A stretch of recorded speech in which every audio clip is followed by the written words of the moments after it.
Turning now to Japan, where the yen has hit a 34-year low despite recent moves by the Bank of Japan to help boost the currency. Today, the country's finance minister said he is watching the moves and will provide a, quote, thorough response as needed. But our next guest says Japan is at DEFCON 3 when it comes to JPY intervention. Joining us now, BK Asset Management's Kathy Lien to explain what is happening and what to be aware of. Kathy, great to see you.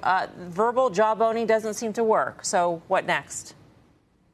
You're right. I mean, verbal jawboning is basically something the market is anticipating. They want to see less talk and more action because, as I said, the Japanese intervention risk is at DEFCON 3, but investors are not seeing any type of rate checking from the central bank. I think the one problem that we have right now is that when they intervened back in September, October 2022, the environment was very different. The 1 month implied volatilities in the Japanese yen at the time was around 13 to 17%.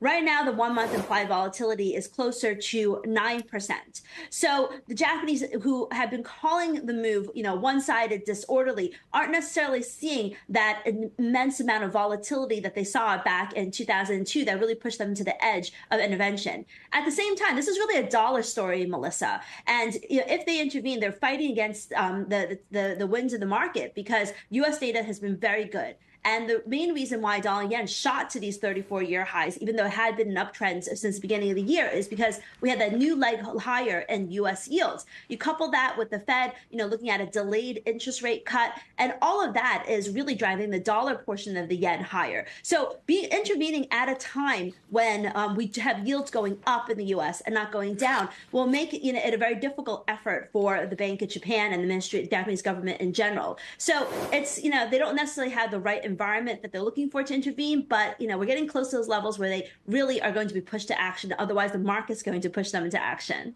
Can you connect the dots for us in terms of the impact, ultimately, if there is intervention on U.S. rates, Japanese being the biggest holder of U.S. treasuries, and they're facing bigger energy bills at this point. They import, 90+% of their energy into the country.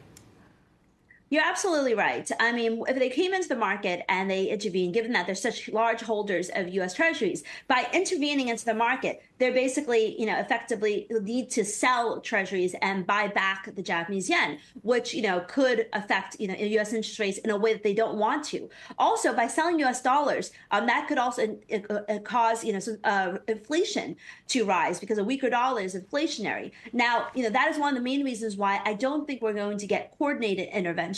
The Japanese currency spokesman has been teasing the contact he's having with international central banks, but I don't think this is the right environment for them to come into because they're, basically trying their best to keep that inflation level as, going in the right direction.